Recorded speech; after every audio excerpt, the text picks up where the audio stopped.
What's going on, everybody? My name is Austin with Captured Metal, and today I want to talk about a very sensible all-wheel drive SUV that is the 2025 Subaru Forester. This is the all-new model for Subaru as far as their redesign, and this one happens to be a touring model, which is the fully loaded one. So that's going to beg the question, what do you get on their top package? Today, I'm going to show you guys. So without further ado, let's get to the video.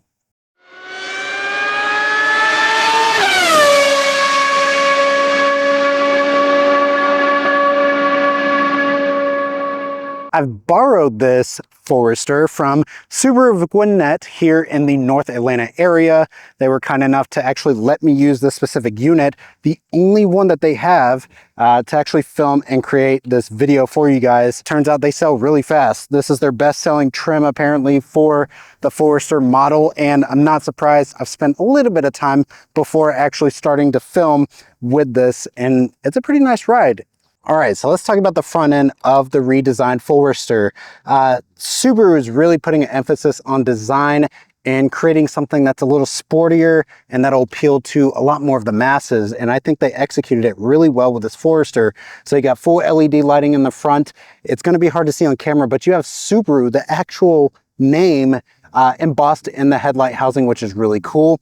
You do have LED fog lights down here that are really well integrated, and you have some trim pieces here. This is kind of a, I don't want to say plastic, but it's definitely a more durable material, which goes with the motif because Subaru is known for being an adventurous brand. This is the SUV that you want to take if you want to take your friends off the beaten path and be in a durable vehicle. So you have that durable cladding, that's the word I'm looking for, cladding on the bottom of the bumper here. And even surrounding this cladding, you do have a black trim piece there as well.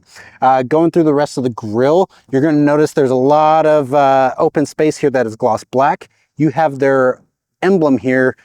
It's kind of a big emblem, but you do have a silver painted piece here, and this paint is beautiful. It's got a lot of flake in it, which I love. I love metallic, flaky, pearlescent paints. They look really, really nice. Now, this area here is going to be open air dams to help feed air to that boxer engine. I'll go more into the powertrain in just a moment. And you do have a front camera here because this one does have the surround view camera system, which I'll show you once we get to the inside of the car. But overall, the redesign, it is an evolution. It's not going to be something they went from the ground up on. So built upon what already exists for the Forester. And I think they did a really good job. Well, let me know what you think in the comments below. Now, let's talk about the wheel situation. And yes, I know I'm partly out of frame, but who cares? This is the star of the show. So you have a 19-inch wheel here that is kind of a dual. You got a painted area here, but a machined face, which is a really nice design. It's wrapped in Bridgestone Turanza tires. This is a 235/50 R19 series tire, but the design, it's definitely on the contemporary side, but it still gives an essence of durability and sportiness. And you can see, for the sake of conversation around the wheel well, you do have this cladding here, and you even have a little area here that looks like a little air dam. I'm curious of what that's for, whether it's to help with brake cooling or to help get water out of the area. I'm not sure exactly, but overall, it looks really nice. Let me know what you think of the wheels. If you like these kind of videos and you want to see more car reviews, definitely hit the subscribe button and click the bell so that way you get a notification every time I release a video, because I am releasing tons of car reviews all the time. So without further ado, let's get back to the video. Now, something to make note of here on the side of the door, you have something similar to what Toyota, BMW, a lot of car companies utilize, where you just rest your hand on the door handle and it'll unlock the actual door to the car. And you got these two little hash marks, just rest your finger on it, car locks right away. One thing I will point out though is that this system is one of the most sensitive systems, and I mean that in a good way, not a bad way. I'm talking, you just rest your finger, it knows. Rest your hand, well, there you go. It's super quick with it. I love it. Coming here to the mirror, painted mirror, you got your LED marker light there, and you are going to have your side view camera on the base of the mirror housing there. Overall on the side, there's nothing else really that stands out aside from the fact that you do have this cladding here with almost a honeycomb finish at the bottom, again aiding in that durability, because that's part of the reason why you get a Subaru, is their durability with going off the beaten path. Now, one thing to make note of is with this key system, if I just rest my hand on the back door, it's not going to unlock. So if you want the back doors unlocked, in addition to the fronts, you're going to have to unlock the front first. All right, so let's talk about the back of the all-new Forester. First thing I want to point out is for sure the brake light housing, because this is arguably my favorite part of this redesign. You have this gray-black housing on the brake lights, which look incredible. LED reverse lights, LED lighting back here. Your turn signal here is going to be an incandescent bulb. Take that however you will. Still sensible. Overall, it's a clean design. You've got your touring badge here. You've got Forester embossed into the actual metal itself. It's not a badge, it's in the metal. And then you have the Subaru badge back here in kind of a grayed out, blacked out look. You've got all this cladding on the bottom here, including your rear parking sensors. So when you're backing up, you can actually get alerted when you're getting close to an object, and then you still have cladding surrounding the exhaust tip there. Just make note, I'm very curious of why they still included a mimicking trim piece here that mimics the exhaust outlet. Maybe they're going to release a higher performing model with a dual exit exhaust, or maybe they have it on the sport model. I haven't seen the sport model yet, so don't quote me on that. Going on this area here, something to make note of is that you have symmetrical all-wheel drive as an individual badge to split up the rear pillar here on the back. Something pretty cool. Now, with this being a fully loaded Forester, you do have a power tailgate. So you simply just press the button and it opens up just like that. Now, this one is fresh off the truck, let me tell you guys, so do not be alarmed by some of the wrapping paper and such that these cars come with off the truck. Do not be alarmed.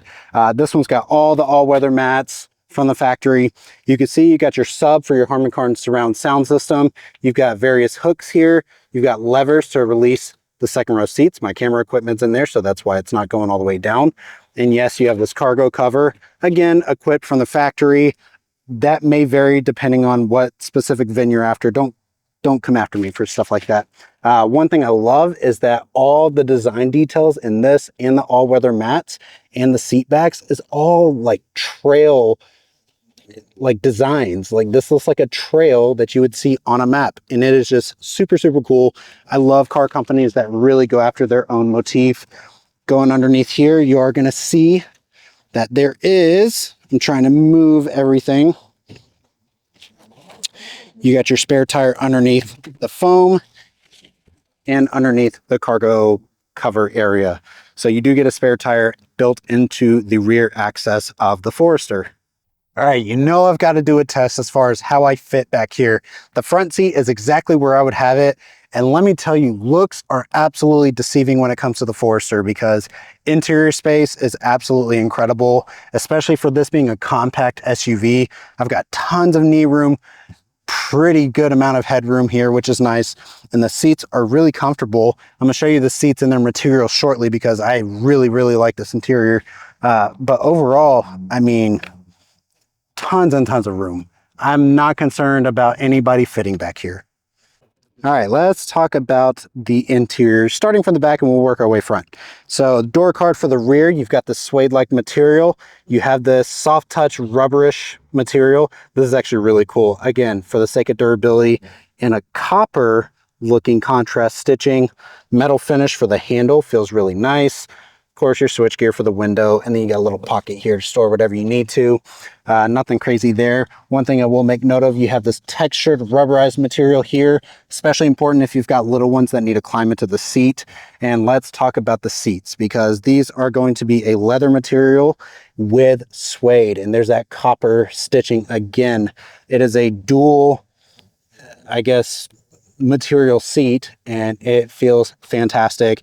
Yes, my camera equipment's there as well, but going through here, you can see you've got your rear charging station here. So you got your USB-C, USB-A, and rear heated seats, which is always a nice thing. And you do have your little mat pockets here on both sides. And yes, you have speakers here for your Harman Kardon surround sound. And look at this little Easter egg there.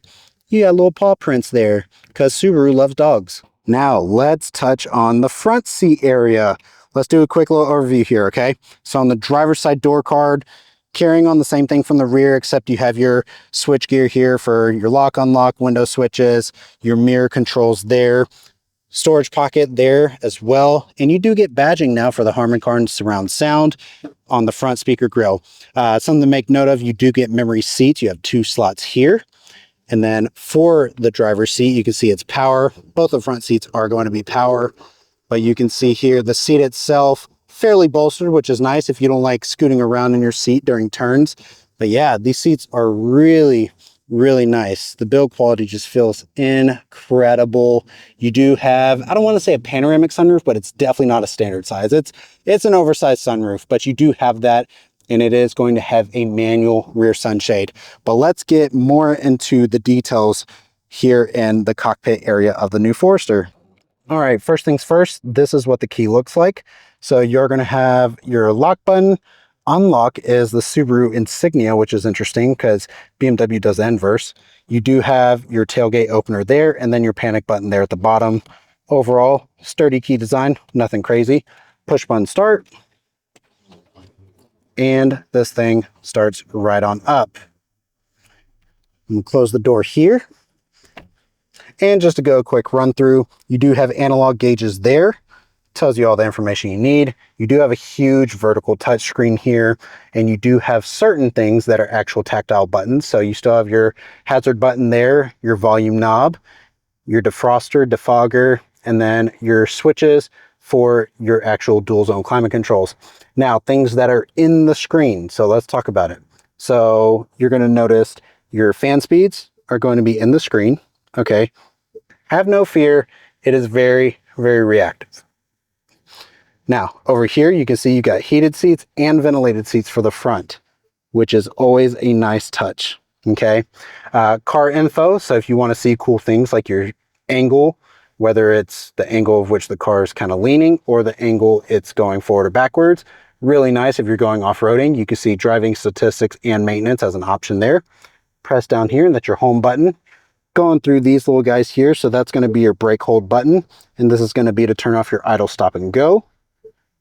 Click on the little car aspect there, and here you can actually bring all these things up in a menu format if you wanted to. If you're curious about what X mode is, that is Subaru's drive mode selection for this Forester. So you tap on X mode and you see you've got snow and dirt, normal, or deep snow and mud, so you can choose. Now, going through these, cruise control, acceleration, you've got so many different options you can choose from just in here alone. You've got driving assistance, so if you need to change any of these options, you can. And then you got more settings, so if you want to change those items, you absolutely can. Go home again, and you can see you have integrated navigation, which is nice, but you can see live traffic subscription inactive, do not show again. I'm gonna hit OK. Again, this car is brand new to their lot. I'm gonna hit OK again. That's fine. So now you get to the navigation. Now, assuming you're taking delivery of this car, I would assume a lot of those menus would be thrown away, but either way, radio, media, all the apps that you're used to, you can tap on apps there, Apple CarPlay, Android Auto, My Subaru, Travel Link, and then you can see you can even turn off the display if you wanted to. How nifty. Now, going directly under the screen, you'll see you have a wireless charger with a button on the side, so you can turn it on or off if you please. Shifter, standard fare there, nothing crazy. And then down here, you get your electronic parking brake and your camera view button, which is pretty sweet. So you can see the camera view, and it brings you the surround view camera system with augmented reality, which is awesome. Now, if you go into reverse, you can see the full surround view camera aspect, and your parking sensors are down there at the bottom, which is pretty nice. And you can see X mode actually populates up there too, which I think is a smart move. Now, if you go into drive, you can see you have your surround view with your steering angle. Tap on that button there, and you can select different camera views as needed. All right, let's talk about the steering wheel here, because this is a little bit smaller than a standard size steering wheel, I feel like. But either way, this car does have a CVT transmission, but you can still use the paddle shifters if you want a more spirited drive. On the right-hand side, you are going to have your cruise control selections there. These are going to be drive modes for the transmission. On the left-hand side here, you got all your media buttons, including your up and down for volume. And one thing I find very interesting is that your heated steering wheel button is here. I wonder why Subaru decided to put it on the base of the steering column. I'm very interested in that. Your headlights are going to be automatic as you would expect, and so are your windshield wipers. They are going to be fully auto. Trying to get the camera, there you go, you can see the auto function there. So you've got all those at your disposal here. Going up here, you do have a digital rear view mirror, so of course camera function, or if you just wanted to be a standard auto dimming mirror, you have those options, and of course you can make those adjustments there. Up here, not cup holder, wow, sunglass holders up here. You got your lights, they are full LED, of course your SOS button, and then your controls for the sunroof. One thing I want to make note of while I'm here is that the visors are oversized with reason, because this windshield is massive. There's a good amount of viewing area in this Forester. All right, so we are driving the 2025 Subaru Forester. Again, this one is a touring model, so this is the top trim. Now, back to the powertrain. This is a 2.5 liter Boxer 4. It's got about 180 horsepower, 178 foot-pounds of torque. So this is not going to be a rocket by any means, but most of the cars in its class have similar power outputs, so this should suffice for the average consumer. Now, one thing right off the rip that I'm going to make note of is this thing is quiet. Okay, arguably one of the quietest cars in its class that I have been in. You can hear a little bit of the engine as you would with any car, but this is quiet. Very, very quiet. I mean, you just feel like you're secluded from the world. Really, really nice. There's a decent bit of traffic. I'm not gonna gun it, but I'm definitely gonna give it some beans. Got to be sensible. This is not my car. This is the dealership's car. Don't want to do anything stupid. Now, if I put, let's see. Yeah, I'm going to put it in the S for sport. We're going sporty, baby.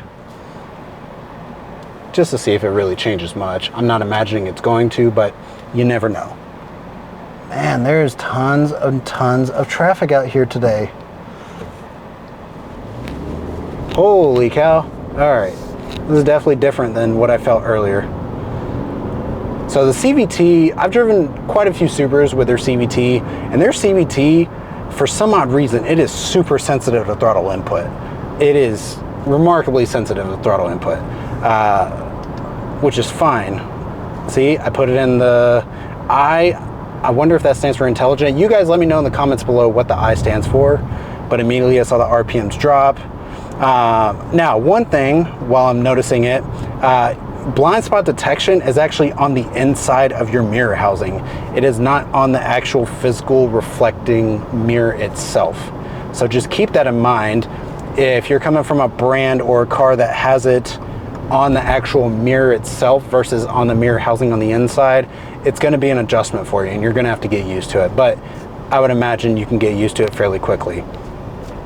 Steering is light, but it's got a decent bit of weight to it. There's a little bit of deadband, which is fine. I mean, this is not a Ferrari by any means, but it still feels direct. It's adequate.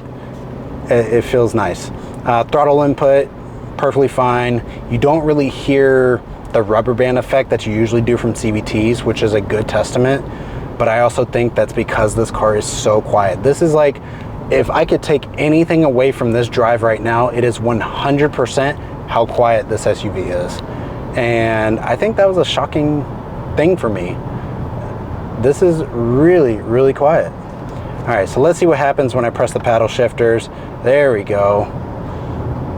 Oh, it gives me a simulated gear at the bottom. 5, 6, 7. All right, so it goes up to 7. Oh, it goes down to 8. All right, so it simulates 8 gears, okay? Which could be beneficial for fuel economy, but overall, ooh, don't go yet. This is a nice driving vehicle. Very nice driving vehicle. I'm going to make a U-turn.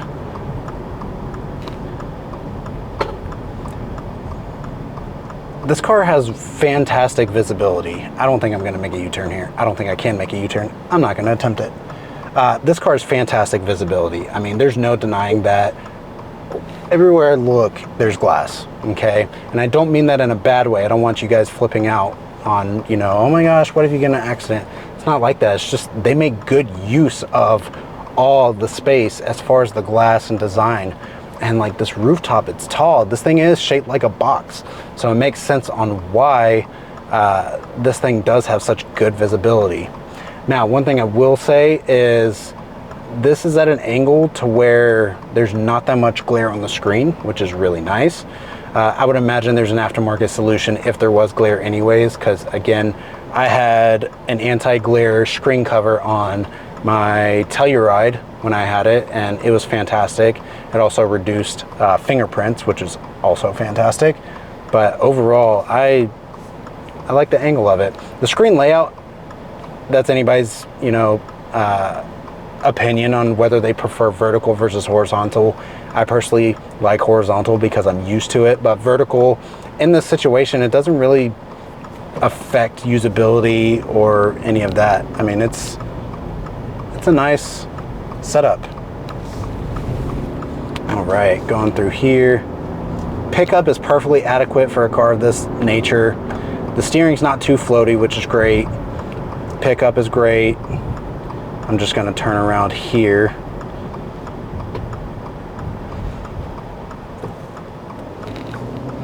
There we go. Going through parking lots and such. I mean, it's easy. U-turn. Yeah, turning radius of this thing is fantastic. Holy cow.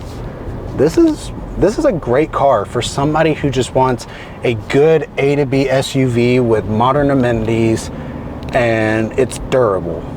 And Subarus in a general sense are known to be reliable, so if you want a reliable A to B car and all you care about is just having some of those niceties with having an A to B car, this could be a really good option for you. Now, this one's stickers right around, if I recall correctly, 40 grand, right? Between 38 and 40 grand. Don't quote me on that, but I'm pretty sure it's 40 grand when I looked. And is it a steep ask? Kind of, but you also have to understand this is an all-wheel drive SUV, gets decent gas mileage, I think in the low 30s, high 20s, right? And you're getting all the modern luxuries, right? Surround view camera, collision avoidance, blind spot, heated seats, cooled seats, suede interior. So you're getting a lot of that, and you're getting this build quality, which is honestly great. You know, I don't hear a single creak, a single rattle. It's super quiet on the inside. I mean, it's pretty sweet. And so that's the 2025 Subaru Forester Touring model. It's a great, sensible SUV for those who need an all-wheel drive daily driver that can also go off the beaten path. For 40 grand, it might seem like a steep ask, but you do get a lot for your money and build quality that goes forever. So in saying that, my name's Austin from Captured Metal, and I'll see you guys on the next car review.